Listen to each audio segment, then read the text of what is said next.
Nursery B में। Ma'am कैसा पढ़ाती हैं? बहुत ही अच्छा पढ़ाती है। इसी के चलते मेरा कोई न प्रचार है न प्रसार है। फिर एक मूल उद्देश्य है कि हमारे भारतीय संस्कृति को, बिहारी संस्कृति को वो जहाँ भी रहें।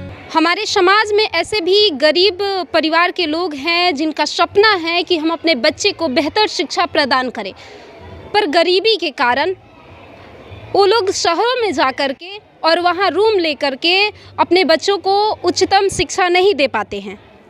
उन गरीब परिवारों के सपने को साकार करने के लिए हमारे समाज के कुछ बुद्धिजीवी लोग हैं जो समाज में बेहतर स्कूल का निर्माण करते हैं, बेहतर शिक्षा देने के लिए बच्चों को। उन कई ऐसे गरीब परिवार हैं जिनका सपना वो पूरा करते हैं। उसी बुद्धिजीवी समाज के लोगों में से एक ऐसे व्यक्ति हैं जिनका नाम है नित्यानंद द्विवेदी, जो मढ़ौरा अनुमंडल के मिर्ज़ापुर गांव से आते हैं और वह ऐसे ही एक स्कूल की स्थापना किए हैं जिसका नाम है मारुति नंदन एकेडमी। तो अभी हम हैं मढ़ौरा अनुमंडल के मिर्ज़ापुर जो मारुति नंदन एकेडमी है उस स्कूल पे। इससे पहले अभी हम सारा खबर दिखाने से पहले मैं अपना परिचय बता दूं। मेरा नाम रंजनी सांडिल्य है और आप D&D न्यूज़ देख रहे हैं।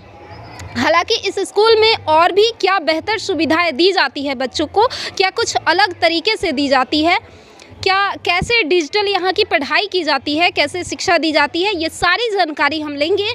तो जैसा कि हमने बताया कि यहाँ पे डिजिटल क्लास दी जाती है बच्चों के लिए, तो ये जो तस्वीरों में आप देख सकते हैं इसी तरह का डिजिटल क्लास बच्चों को दी जाती है। हालांकि इससे आप अंदाज़ा लगा सकते हैं कि बच्चों को पढ़ने में कितना मन लगता होगा। क्या नाम है?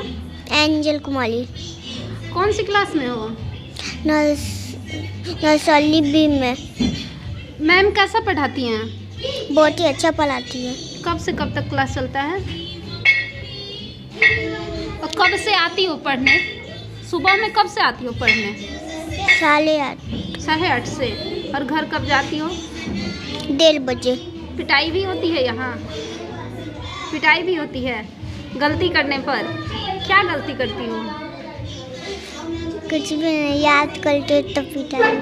मतलब याद करके नहीं आती हो तब पिटाई होती है। हालांकि आप इन छोटे छोटे बच्चों को देख सकते हैं, कितने प्यारे बच्चे हैं और एकदम काफ़ी छोटे छोटे हैं। हमको लगता है कि इन लोगों का एज 3 से लगभग 6-7 साल तक होगा और कितने अच्छे बातें कर रहे हैं। तो ये है डिजिटल पढ़ाई की परिणाम, जैसा कि आप सबको देख ही रहे हैं। अब चलिए जो स्कूल के डायरेक्टर हैं उनसे हम बातचीत करते हैं।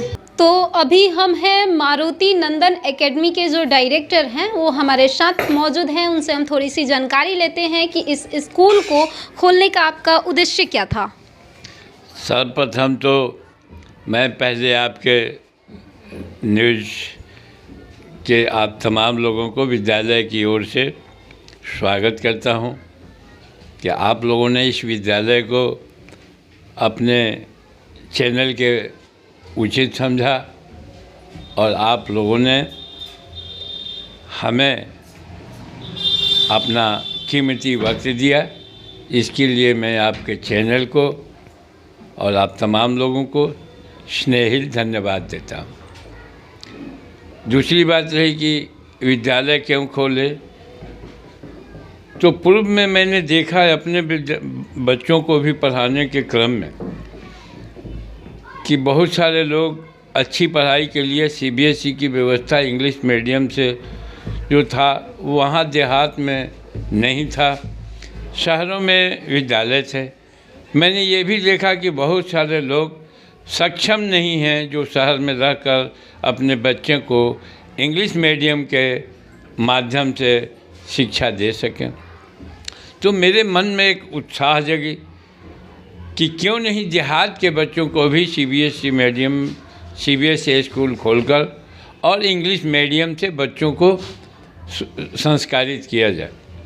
उसमें एक मेरा उद्देश्य ये था कि शहर में पढ़ने वाले लोग जो विद्यार्थी हैं वो ऊंचे क्लासेज में जो चले जाते हैं उनका हमारा जो भारतीय संस्कृति है उससे लगता है कि लगाव छूटते जाता है और वे कुछ नए संस्कृति को अपना लेते हैं जो भारतीय संस्कृति ने कभी भी न सहा और न उसके योग्य बन सका। इसलिए मैंने सोचा कि सीबीएसई का स्कूल खोलते हुए भी भारतीय संस्कृति और सभ्यता को जो हमारे पूर्व जन्म के पूर्वजों ने जो स्थापित किया है, जिसके तहत अभी संस्कारित होकर हम लोग भी, हमारे पूर्वज भी, हमारे आने वाले जो वंशज हैं उनको भी उस संस्कार के तहत सिर्फ शिक्षा का माध्यम इंग्लिश हो, परंतु वहाँ के सर्वांगीण विकास के लिए गांधी जी ने कहा था कि सर्वांगीण विकास के लिए बुनियादी विद्यालय उन्होंने खोला था।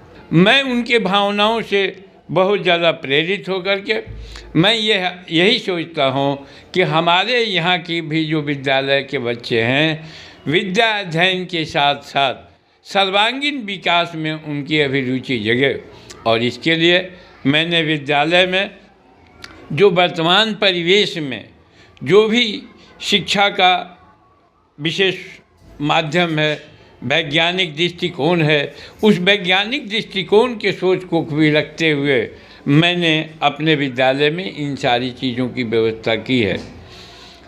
उसे चाहे वो लैब हो या फिर जो है सो और सारे जो पढ़ाई के साधन हैं, इन सारी चीज़ों से हमने इसको लैस किया है और लगता है कि गार्जियंस इस विद्यालय के बारे में बहुत सुंदर ढंग से जानते हैं और एक तरह से उन लोगों के दिमाग मनो मस्तिष्क में भी मारुति नंदन एकेडमी भरा है।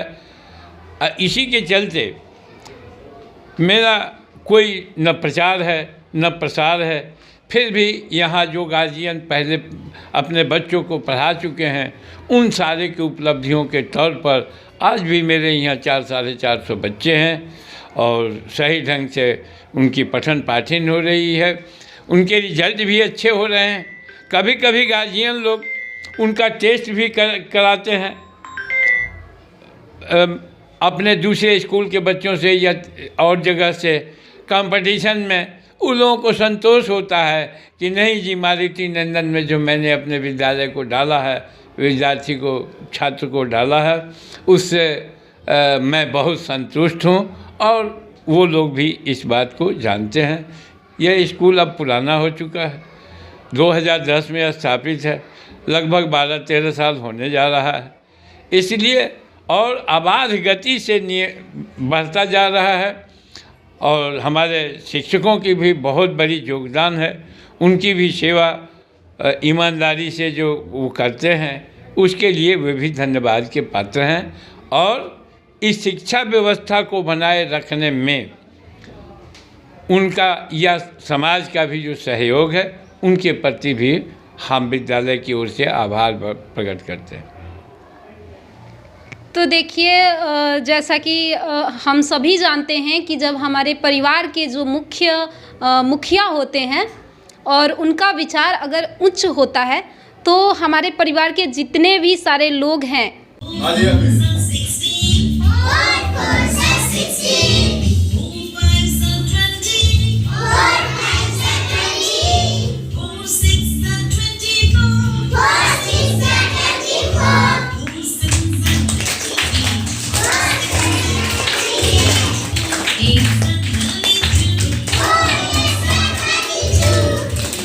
अनुमंडल के मिर्जापुर का मारुति नंदन एकेडमी स्कूल यह दावा करता है, जैसा कि आप तस्वीरों में देख रहे हैं, कि हम बनाते हैं आपके बच्चों को शिक्षा के क्षेत्र में जीरो से हीरो। अब जीरो से हीरो कैसे बनाते हैं, हमारे साथ नित्यानंद सर जो डायरेक्टर हैं इस स्कूल के, उनके लड़के हैं अंशुमान सर, उनसे हम बातचीत करते हैं। सर, ये स्कूल जो दावा करता है कि हम बच्चों को बनाते हैं शिक्षा के क्षेत्र में जीरो से हीरो, कैसे बनाते हैं? ग्रामीण क्षेत्र है और ग्रामीण क्षेत्र में जो हम लोग ये विद्यालय जब ओपन हम लोग किए थे तो इसका एकमात्र उद्देश्य था कि क्षेत्र में शिक्षा का स्तर काफ़ी गिरा हुआ था। ग्रामीण बच्चों को बहुत दूर दूर तक शिक्षा के लिए जाना पड़ता था और सरकारी स्कूलों की व्यवस्था ऐसी नहीं थी जिससे बच्चों का सर्वांगीण विकास हो सके। तो इसके लिए हम लोगों ने यहाँ पे स्कूल का न्यू 2010 में स्टार्ट किया था और मेरे पिताजी जो हैं वो हाई स्कूल से हेडमास्टर से रिटायर हैं। तो रिटायरमेंट के बाद हम लोगों ने देखा कि क्षेत्र में सबसे बड़ा चीज़ है कि डेवलपमेंट नहीं है। आखिर कोई मजदूरी करके, कोई नौकरी करके सब कुछ करता है, लेकिन उनके बच्चों का जो है वो डेवलपमेंट नहीं होता है। इसका सबसे बड़ा कारण था शिक्षा। इसी को उद्देश्य से बना करके हम लोगों ने यहाँ शिक्षा के लिए विद्यालय की स्थापना किया।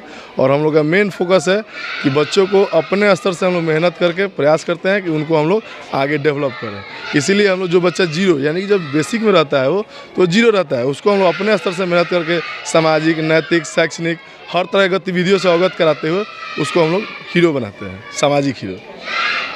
तो बाकी जीरो से हीरो बनाने तक की यही थी कहानी। आगे की खबरें देखने के लिए आप बने रहिए DND न्यूज़ के साथ। मैं रंजनी सांडिल्य। जुड़ो दीक्षांत से, करो फ्री खुद को स्ट्रेस से। गूगल प्ले स्टोर से दीक्षांत ऐप डाउनलोड कर अपने स्टडी को बनाओ आसान और मजेदार। दीक्षांत देता है topic wise video with animated visuals and concept bye study materials. हमारे YouTube चैनल को सब्सक्राइब और Facebook पेज को लाइक करना ना भूलें। धन्यवाद।